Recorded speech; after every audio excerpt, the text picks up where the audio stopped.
ನಮಸ್ತೆ ಎಲ್ರಿಗೂ ಒನ್ ಕರ್ನಾಟಕಕ್ಕೆ ಸ್ವಾಗತ. ನಾಳೆಯ ಒಂದು ಸಾರಿಗೆ ನೌಕರರ ಮುಷ್ಕರಕ್ಕೆ ಹೈಕೋರ್ಟ್ ತಡೆ ನೀಡಿದೆ. ಸೊ ಯಾರೆಲ್ಲ ಊರುಗಳಿಗೆ ಹೋಗಬೇಕು ಅಂತ ತುಂಬಾ ಟೆನ್ಷನ್ ತಗೊಂಡಿದ್ರಿ, ಬಸ್ಗಳಿರಲ್ಲ, ಅವರಿಗೆ ಒಂದು ಬಿಗ್ ರಿಲೀಫ್ ಸಿಕ್ಕಿದೆ ಅಂತಾನೆ ಹೇಳ್ಬೋದು. ಎಸ್, ವಿವಿಧ ಬೇಡಿಕೆಗಳ ಈಡೇರಿಸಿ ಒತ್ತಾಯಿಸಿದ ಕಾರ್ಮಿಕ ಸಂಘಟನೆಗಳ ಒಂದು ಜಂಟಿ ಕ್ರಿಯಾ ಸಮಿತಿ 20ರಂದು ಅಂದ್ರೆ ನಾಳೆ ಒಂದು ಸಾರಿಗೆ ಮುಷ್ಕರಕ್ಕೆ ದಿನನ ನೋಡ್ಕೊಂಡಿದ್ರು. ಆದ್ರೆ ಈ ದಿನ ಹೈಕೋರ್ಟ್ ಈ ಒಂದು ದಿನ ಮುನ್ನ ಅಂದ್ರೆ ಇವತ್ತು ಮಂಗಳವಾರ ಆ ಒಂದು ಮುಷ್ಕರಕ್ಕೆ ಬ್ರೇಕ್ ಹಾಕಿದೆ.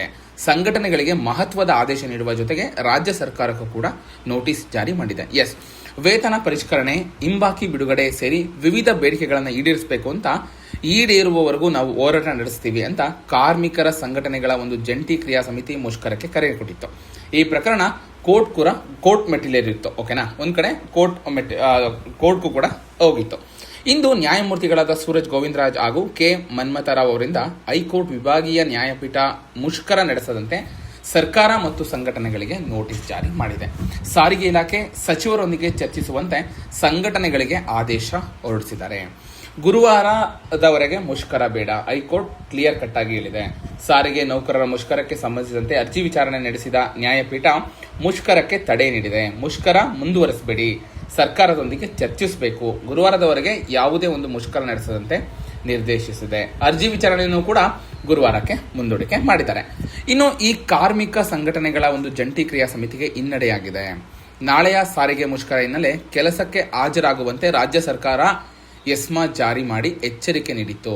ಕೆಲಸಕ್ಕೆ ಗೈರಾದವರ ವಿರುದ್ಧ ಕಠಿಣ ಶಿಸ್ತು ಕ್ರಮ ಜೊತೆಗೆ ನೋ ವರ್ಕ್ ನೋ ಪೇ ಕ್ರಮ ತೆಗೆದುಕೊಳ್ಳುವ ಬಗ್ಗೆ ಸ್ಪಷ್ಟವಾಗಿ ಸರ್ಕಾರ ಹೇಳಿತು. ಆದರೂ ಮುಷ್ಕರಕ್ಕೆ ನಾವು ನಡೆಸ್ತೀವಿ ಅಂತ ಸಂಘಟನೆಗಳು ಹೇಳಿದ್ವು. ಇದರ ಬೆನ್ನಲ್ಲೇ ಮುಷ್ಕರ ಬಗ್ಗೆ ಒಂದಷ್ಟು ಗೊಂದಲವಿದ್ದಂತೆ ತೋರಿತು. ಯಾಕಂದ್ರೆ SC/ST ನೌಕರರ ಸಂಘವು ಸೋಮವಾರ ಮತ್ತು KSRTC ನೌಕರರ ಸಂಘವು ಮಂಗಳವಾರ ಕಾರ್ಮಿಕರ ಸಂಘಟನೆಗಳಿಗೆ ಈ ಒಂದು ಜಂಟಿ ಕ್ರಿಯಾ ಸಮಿತಿಗೆ ಬೆಂಬಲ ನೀಡಿ ಅಂದ್ರೆ ಹಿಂಪಡೆದಿದ್ದಾಗಿ ಘೋಷಣೆ ಮಾಡಿದ್ವು. ಜೊತೆಗೆ ಜಂಟಿ ಕ್ರಿಯಾ ಸಮಿತಿಯಿಂದ ಒಂದು ಅಧಿಕೃತವಾಗಿ ಹೊರ ಬಂದಿದೆ. ಸೊ ನಾವು ಅದನ್ನು ಸಪೋರ್ಟ್ ಮಾಡ್ತೀವಿ ಅಂತ ಹೇಳಿ ಅವ್ರು ಸಪೋರ್ಟ್ ಮಾಡಿರಲಿಲ್ಲ. ಸೊ ಅದರ ಬೆನ್ನಲ್ಲೇ ಇಂದು ಹೈಕೋರ್ಟ್ ಕೂಡ ಮುಷ್ಕರಕ್ಕೆ ತಡೆ ನೀಡಿದೆ. ಇದೆಲ್ಲಾ ಬೆಳವಣಿಗೆಯಿಂದ ಮುಷ್ಕರಕ್ಕೆ ಕರೆ ನೀಡಿದ್ದ ಈ ಜಂಟಿ ಕ್ರಿಯಾ ಸಮಿತಿಗೆ ಹಿನ್ನಡೆ ಆಗಿದೆ ಅಂತಾನೆ ಹೇಳ್ಬೋದು. ಓಕೆನಾ. ಸೊ ಒಟ್ಟಾರೆ ಮುಂದಿನ ವಿಚಾರಣೆ 21ಕ್ಕೆ ಹೋಗಿದೆ. ಸಂಘದ ಒಂದು ಅಂದ್ರೆ ಪ್ರತಿನಿಧಿಗಳಾಗಿರ್ಬೋದು ಅಥವಾ ಸಾರಿಗೆ ಸಚಿವರು, ಮುಖ್ಯಮಂತ್ರಿಗಳ ನಡುವಿನ ಸಭೆ ಯಾವಾಗ ನಡೆಯಬಹುದು ಎಂಬ ಬಗ್ಗೆ ಒಂದು ಸೂಚನೆ ಪಡೆಯಲು ಹೆಚ್ಚುವರಿ 2 ದಿನಗಳ ಕಾಲಾವಕಾಶ ಬೇಕು ಅಂತ ಅಡ್ವೊಕೇಟ್ ಜನರಲ್ ನ್ಯಾಯಾಲಯಕ್ಕೆ ತಿಳಿಸಿದ್ದಾರೆ ಅಂತ ಆದೇಶದಲ್ಲಿ ದಾಖಲಿಸಲಾಗಿದೆ. ಈ ಪ್ರಕರಣ ಒಟ್ಟಾರೆ ಮುಂದಿನ ವಿಚಾರಣೆ ಮೇ 21ಕ್ಕೆ ನಡೆಯಲಿದೆ.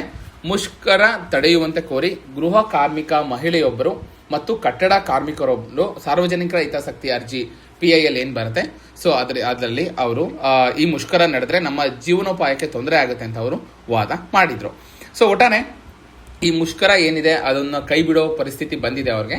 ಈ ಮುಷ್ಕರದಿಂದ ದಿನಕೂಲಿ ಕಾರ್ಮಿಕರಾಗಿರ್ಬೋದು ಅಥವಾ ರೋಗಿಗಳು, ವೃದ್ಧರು, ಅಂಗವಿಕಲರು ಹಾಗೂ ಸಾರ್ವಜನಿಕರ ಒಂದು ಸಾರಿಗೆಯ ಮೇಲೆ ಅವಲಂಬಿತವಾಗಿರುತ್ತೆ.